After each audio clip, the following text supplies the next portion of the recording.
Hello दोस्तों, कैसे हैं आप सब लोग। आशा है अच्छे होंगे। तो आज हम एक नए चैप्टर के साथ फिर शुरुआत करते हैं और इसके अभ्यासकार को देखते हैं। ये पाठ है एमपी बोर्ड क्लास 10th की हिंदी बासंती का पाठ 7। वह देश कौन सा है। इसके रचयिता हैं पंडित राम नरेश त्रिपाठी। देखते हैं इसका अभ्यासकार क्या है। पहला प्रश्न है, वह देश कौन सा है कविता का प्रश्न उत्तर देखते हैं। पहला प्रश्न है, कवि ने देश का मुकुट, मकट ये गलत लिखा है, नीचे लिखा है मुकुट, हिमालय को क्यों कहा है। उत्तर है, कवि ने देश का मुकुट हिमालय को कहा है यह इसलिए कि वह सर्वाधिक ऊंचा होकर मस्तक स्वरूप दिखाई देता है। अगला प्रश्न है, राष्ट्र की सहायता को उजागर करने वाले पौराणिक महानायकों का उल्लेख कीजिए। उत्तर है, राष्ट्र की सहायता को उजागर करने वाले पौराणिक महानायक हैं श्री राम, लक्ष्मण, भरत आदि। अगला प्रश्न है, भारत के प्राकृतिक सौंदर्य को कवि ने स्वर्ग के सदृश क्यों कहा है। उत्तर है, भारत के प्राकृतिक सौंदर्य को कवि ने स्वर्ग के सदृश कहा है यह इसलिए कि इसकी प्राकृतिक सुंदरता में स्वर्ग की सुंदरता, सुख और आनंद का रोचक अनुमान हो रहा है। अगला प्रश्न है, वह देश कौन सा है। प्रश्न है, कवि ने भारत की कौन कौन सी विशेषताएं बताई हैं। उत्तर, कवि ने भारत की निम्नलिखित विशेषताएं बताई हैं। पहला है, भारत देश में सुख स्वर्ग के समान है। दूसरा है, हिमालय भारत देश का मुकुट है। तीसरा है, भारत देश की नदियां अमृत की धारा बहा रही हैं। चौथा है, भारत देश की धरती अनंत धन से लदी भरी पड़ी है। पांचवा है, भारत ने संसार के लोगों को सबसे पहले ज्ञान दिया। अगला प्रश्न है, जिसका चरण निरंतर रत्नीश धो रहा है जिसका चरण निरंतर रत्नीश धो रहा से कवि का क्या आशय है। उत्तर है, जिसका चरण निरंतर रत्नीश धो रहा है से कवि का आशय है कि भारत देश विश्व का ऐसा महान देश है जिसकी महानता को प्रकृति भी स्वीकारती है। उसको मान प्रतिष्ठा देने के लिए ही समुद्र बार बार उसके चरणों को स्पर्श करके फूले नहीं समाता है। दीर्घोत्तरीय प्रश्न है। पहला प्रश्न है, कविता के आधार पर भारत के प्राकृतिक सौंदर्य का वर्णन कीजिए। तो ये सारांश में देखेंगे आगे। अगला प्रश्न है, प्रकृति ने हमें क्या क्या प्रदान किया है वह बताइए। उत्तर है, प्रकृति ने हमें स्वर्ग के समान सुख, निरंतर चरण धोने वाला समुद्र, मुकुट स्वरूप हिमालय, अमृत की धारा बहाने वाली नदियां और बड़े रसीले फल, कंद, नाज, मेवे, दिन रात हंस रहे सुंदर और सुगंधित फूल, मैदानों, पहाड़ों और वनों में लहलहाती हुई हरियालियां और अनंत धन से लदी भरी हुई धरती प्रदान की है। अगला प्रश्न है, कवि ने भारत को संसार का शिरोमणि कहा है, स्पष्ट कीजिए। उत्तर है, कवि ने भारत को संसार का शिरोमणि कहा है यह इसलिए कि भारत की जो विशेषताएं हैं वह संसार की और देशों की नहीं हैं। अगला प्रश्न है, वह देश कौन सा है कविता का सार। तो ये सारांश में देखेंगे। खालिस्तान देखते हैं। पहला खालिस्तान है, जिसके सुगंध वाले डैश में तो कौन सा आएगा।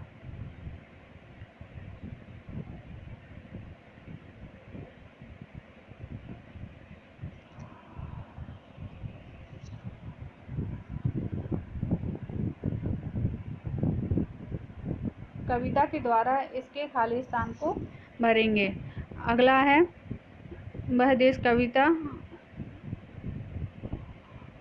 नदियां जहां सुधा की धारा बहा रही हैं इस पंक्ति का भाव स्पष्ट कीजिए। तो उत्तर है, उपयुक्त पंक्ति के द्वारा यह भाव स्पष्ट करने का प्रयास किया गया है कि भारत देश संसार का अनोखा देश है, वह संसार का शिरोमणि है, वह अमृतमय जीवन है।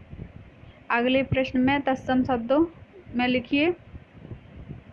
दिए गए शब्दों को तत्सम शब्दों में लिखिए। पहला है अंगने, अंगने का तत्सम शब्द रहेगा आंगन। रात का रात्रि, भाई का भ्राता, दिन का दिवस, सपूत का सुपुत्र, धरती का धरा। अगला प्रश्न है भरत और लक्ष्मण के भात प्रेम की चर्चा कक्षा में कीजिए। तो ये कक्षा के कार्य हैं, कक्षा में किए जाएंगे। अगले प्रश्न को देखते हैं। पहला प्रश्न है अर्थ संबंधी। वह देश कौन सा है कविता का प्रतिपाद्य स्पष्ट कीजिए। उत्तर है प्रस्तुत कविता में कवि ने भारत देश के अतीत गौरव का गान किया है। कवि ने इस देश की गरिमा और वैभव का प्रभावशाली शब्दों में वर्णन किया है। यदि कवि के अनुसार उत्तर में हिमालय इसका मुकुट है तो दक्षिण में समुद्र इसके चरणों को धो रहा है। इसकी नदियाँ, इसके कंदमूल, फल, अनाज, मैदान, पहाड़ सभी आकर्षक हैं। यह देश संपूर्ण संसार को अपने आचरण से शिक्षा देने वाला पहला देश है। यह विभिन्न आदर्शों की प्रतिष्ठा का देश है। श्री राम की प्रतिभक्ति, त्याग भावना तथा लक्ष्मण और भरत के भ्रातृत्व ने उच्च आदर्शों की धूम रही। देश की प्रकृति, देश की भौतिक समृद्धि और देश की आचरणशील गरिमा का उल्लेख कवि ने इस कविता की प्रश्नात्मक शैली में किया है।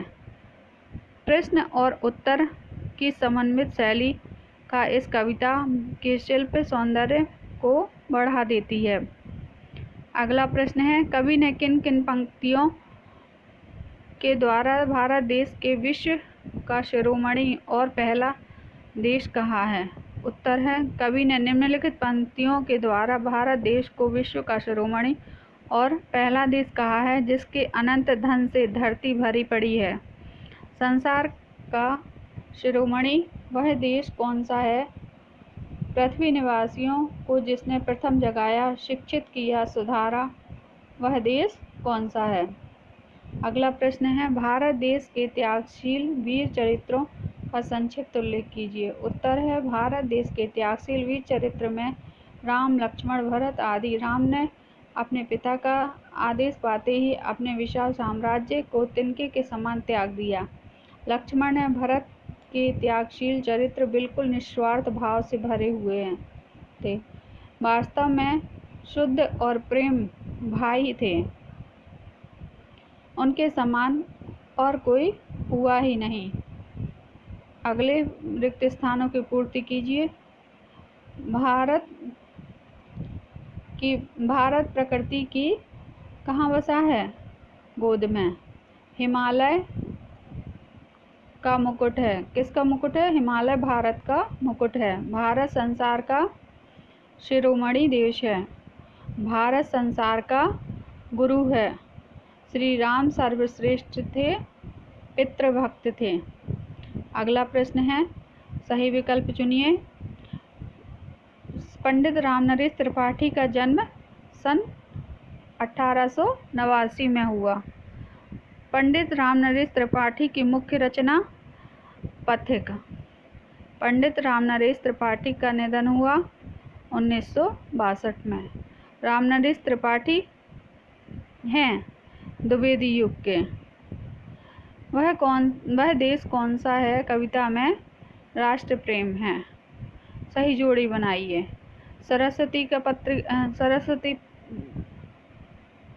पहले है विनय पत्रिका। विनय पत्रिका तुलसीदास। सरस्वती महावीर प्रसाद द्विवेदी। अशोक के फूल हजारी प्रसाद द्विवेदी। कामायनी जयशंकर प्रसाद। वर्षा गीत मीराबाई। अगला सत्यासत्य लिखिए। भारत की नदियां अमृत की धारा बहाती हैं। सही है, सत्य। उत्तर में समुद्र भारत के चरणों को धो रहा है। नहीं, उत्तर नहीं, दक्षिण में धोता है, तो यह असत्य है। भारत ही संसार को सबसे पहले ज्ञान दिया। सत्य। लक्ष्मण भरत निस्वार्थ शुद्ध प्रेमी भाई थे। सत्य। भारत के सिवाय और भी देश हैं। असत्य। अगला प्रश्न है, एक शब्द में उत्तर दीजिए। मनमोहन प्रकृति की गोद में कौन बसा है? भारत। भारत मुकुट कौन है? हिमालय। भारत के मैदानी पहाड़ों और जंगलों में क्या लहलहाती हैं? हरियालियाँ। भारत की धरती किस धन से भरी पड़ी है? अनंत धन से। भारत देश की महानता को कौन बता सकेंगे? शिक्षित। अगला है, भारत के सुख किसके समान है? उत्तर है, भारत के सुख स्वर्ग के समान है। भारत में दिन रात कौन हंसते रहते हैं? तो उत्तर है, भारत में दिन रात सुगंधित और सुंदर और प्यारे फूल हंसते रहते हैं। फिर है, किसने क्या परित्याग किया है? उत्तर है, राम ने अपने पिता के आदेश से विशाल साम्राज्य का तिनके के समान परित्याग किया है। अगला प्रश्न है, लक्ष्मण भरत किस प्रकार के भाई हैं? उत्तर है, लक्ष्मण भरत निस्वार्थ शुद्ध प्रेमी भाई थे। कवि का परिचय देखते हैं। कवि का जीवन परिचय। रामनरेश त्रिपाठी द्विवेदी युग के राष्ट्रीय सांस्कृतिक काव्य धारा के प्रमुख कवियों में से हैं। उनका जन्म उत्तर प्रदेश के कोयरीपुर गांव में सन 1881 में हुआ था। इनके पिता रामायण प्रेमी थे। उनका गहरा प्रभाव इन पर पड़ा।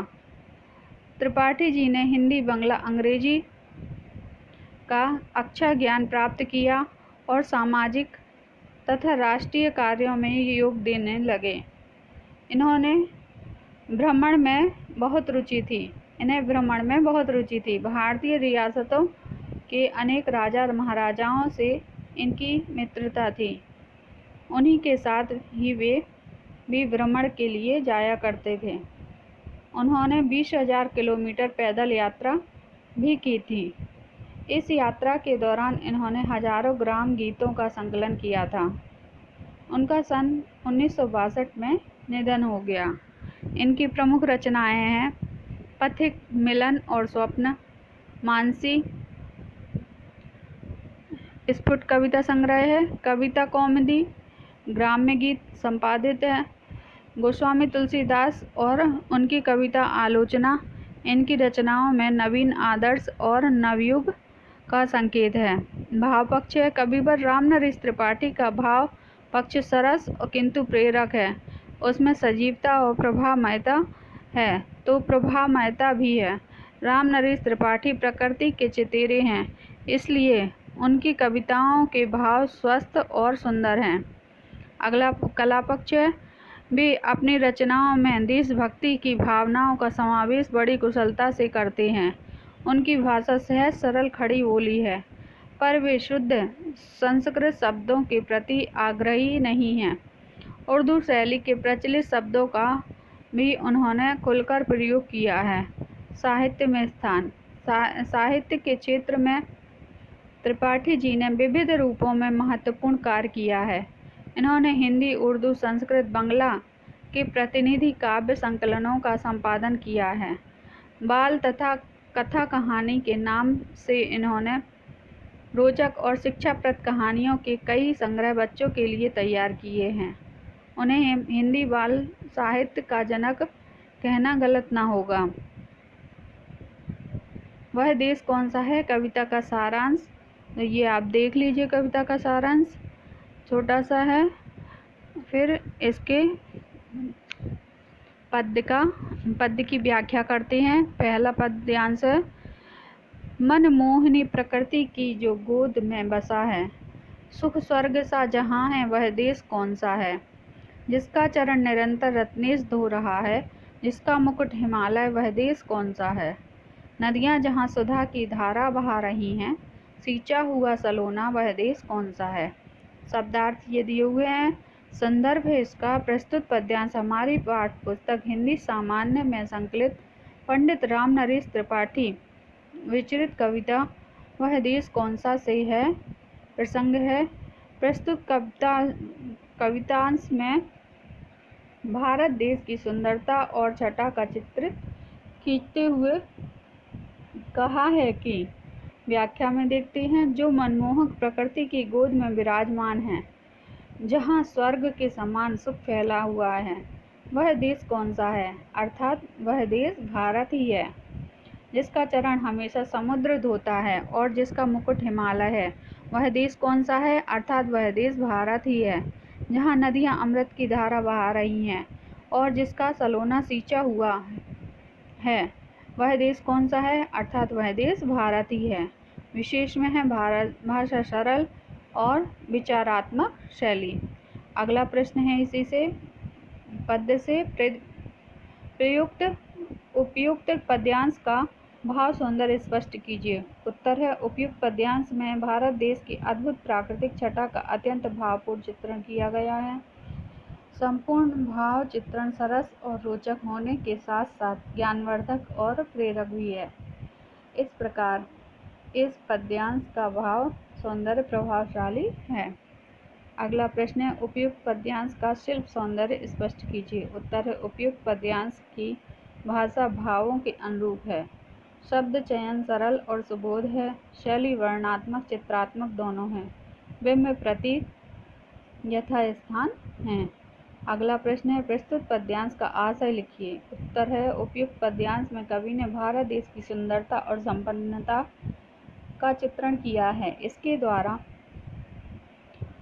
उसने देशवासियों को के सोए हुए देश को जगाने का प्रयास किया है। इससे कवि का स्वदेश प्रेम का आशय स्पष्ट हो रहा है। अगला पद्यांश है जिसके बड़े रसीले फल कंद नाज मेवे सब अंगने सजे हैं, वह देश कौन सा है। जिसके सुगंध वाले सुंदर प्रसून प्यारे दिन रात हंस रहे हैं, वह देश कौन सा है। मैदान गिरी वनों में हरियालियाँ हरलियाँ लहकती आनंदमय जहाँ है, वह देश कौन सा है।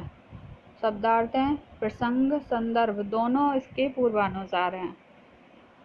व्याख्या देखते हैं जिसके फल कंद और नाज मेवे बड़े ही रसीले हैं, सबके अंगने सजे हैं, वह देश कौन सा है, अर्थात वह देश भारत ही है।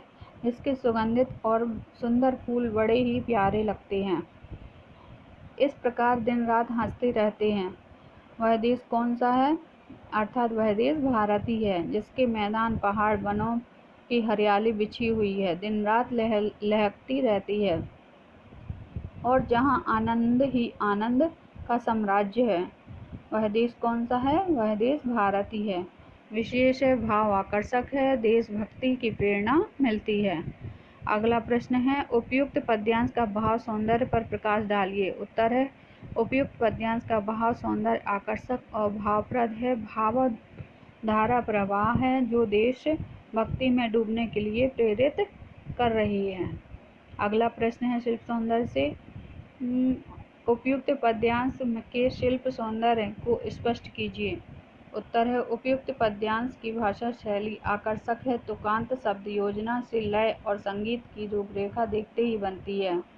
चित्रमयी शैली विधान रूप मन को छू रही है तो श्रृंगार का प्रवाह अधिक जोर मार रहा है। वस्तुनिष्ठ अगला प्रश्न है उपयुक्त पद्यांश का आशय स्पष्ट कीजिए। उत्तर है उपयुक्त पद्यांश में कवि ने भारत देश को दुनिया का अधिक संपन्न और सरस देश चित्रित करने का प्रयास किया है। इसकी प्राकृतिक सुंदरता और परिपूर्णता भला किसका मन नहीं मोह लेती, अर्थात सबको अपनी ओर खींच लेती है। इस तथ्य को उजागर करने का कवि प्रयास धन्य है।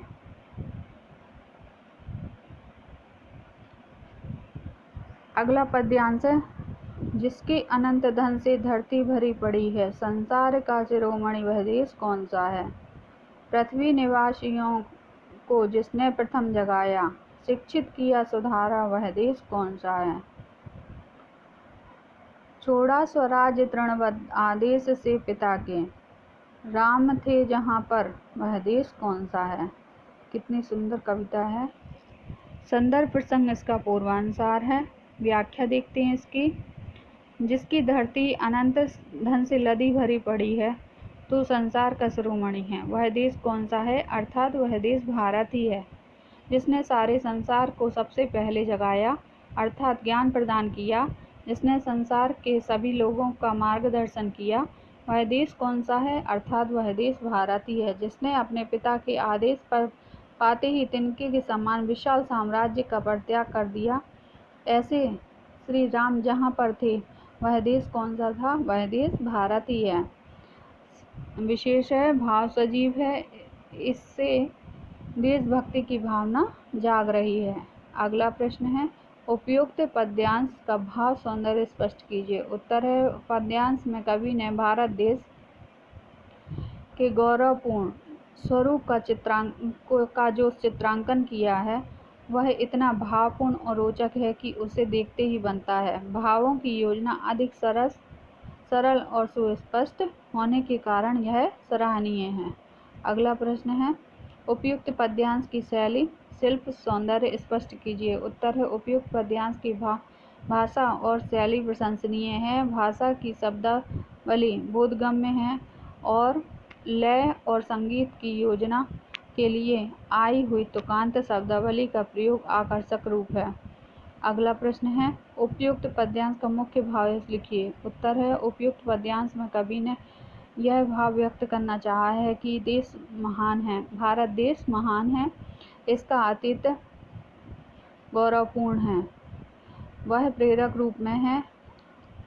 इस प्रकार यह अधिक आकर्षक होने के साथ साथ ज्ञानवर्धक रूप में है, जो कवि का मुख्य उद्देश्य है। अगला पद्यांश है, निस्वार्थ शुद्ध प्रेमी भाई भले जहाँ ते, लक्ष्मण भरत सरीखे, वह देश कौन सा है? निष्पक्ष न्यायकारी जन जो पढ़े लिखे हैं, वे सब बता सकेंगे, वह देश कौन सा है? 40 कोटि भाई सेवक सपूत जिसके, भारत सिवा दूजा, वह देश कौन सा है? तो संदर्भ प्रसंग पूर्वानुसार है। व्याख्या देखते हैं। जहाँ पर राम लक्ष्मण भरत के समान निस्वार्थ शुद्ध प्रेमी भाई थे, वह देश कौन सा था? अर्थात वह देश भारत ही है।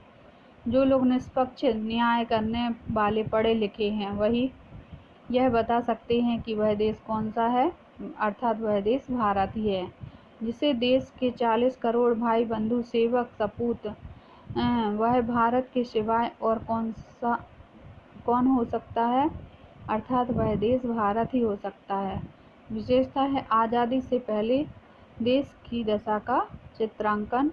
दूसरा है, भारतीयों में देश प्रेम की भावना भरने का प्रयास किया गया है। सौंदर्य बोध पर आधारित प्रश्नोत्तर का भाव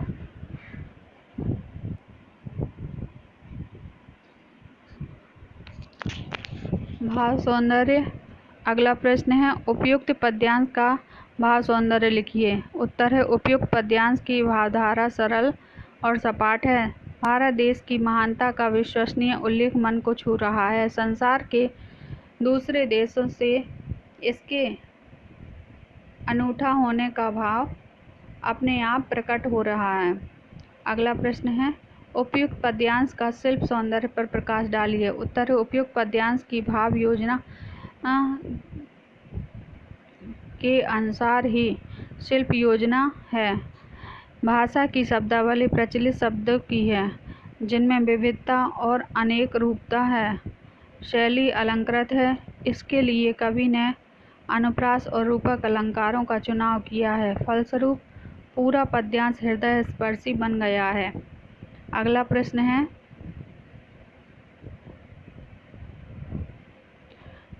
उपयुक्त पद्यांश का आशय लिखिए। उत्तर है, उपयुक्त पद्यांश के द्वारा कवि ने यह प्रयास किया है कि भारतवासी अपने देश के अतीत को न केवल जाने समझें, अपितु उसके सम्मान में के लिए अपना तन मन सब कुछ समर्पित कर देश के सच्चे देशभक्त के स्वरूप में प्रस्तुत कर सकें। कितनी अच्छी कविता लिखी हुई है रामनरेश त्रिपाठी जी ने। बहुत सुंदर भाव हैं उनके मन के, जिसको हमने इस पाठ के माध्यम से, इस अभ्यासकार के माध्यम से समझा और जाना और अपने मन में धारण किया। तो पढ़ेंगे इस कविता को आगे। धन्यवाद।